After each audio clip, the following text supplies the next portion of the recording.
हृदय सम्राट बॅनरबाजीवरून महाराष्ट्रातील राजकारण चांगलंच तापलं होतं। हा वाद थांबत नाही, तोच आता भाजपच्या मुंबई अध्यक्षांनी फडणवीसांचा हृदय सम्राट म्हणून उल्लेख केलेला आहे आणि त्यामुळे हृदय सम्राटवरून पुन्हा एकदा राजकारण पेटल्याचं पाहायला मिळतंय। पाहूयात। खऱ्या अर्थाने मुंबई हृदय सम्राट कोणी असेल तर देवेंद्र फडणवीस आणि देवेंद्र फडणवीस आहे।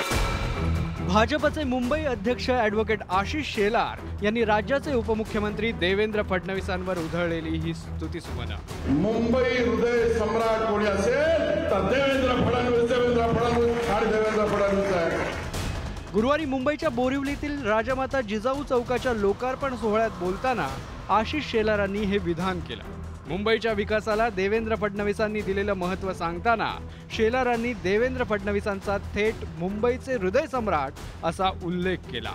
मुंबईच्या विकासाच्या इतिहासाचा पार्श्वभूमी जर बघितली तर खऱ्या अर्थाने मुंबई हृदय सम्राट कोणी असेल तर देवेंद्र फडणवीस आणि देवेंद्र फडणवीस आहे।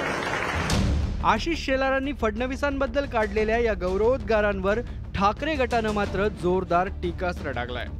फडणवीसांना मुंबईचे हिंदू हृदय सम्राट करून मुंबई, अहमदाबाद आणि सुरतेला नेण्याचा यांचा प्लान असल्याचा टोला खासदार विनायक राऊतांनी लगावलाय।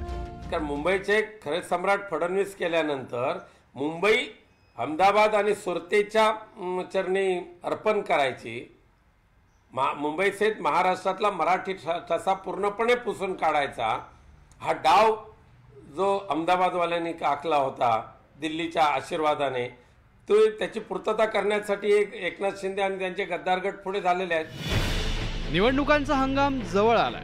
लोकसभा निवडणुकीची घोषणा तर अवघ्या काही दिवसातच होण्याची शक्यता आहे। त्यामुळे सध्या सगळ्याच पक्षांनी निवडणुकीची जोरदार तयारी सुरू केली आहे। यातच आता पक्षाचं नेतृत्व करणाऱ्या नेत्यांवर स्तुतिसुमनांची उधळण सुरू आहे आणि हे करताना हृदय सम्राट म्हणून संबोधणं हा देखील पायंडा पडू लागलाय।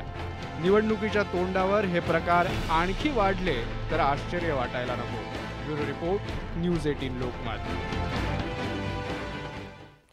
आमदार अपात्रतेच्या निकालावरून सामनाच्या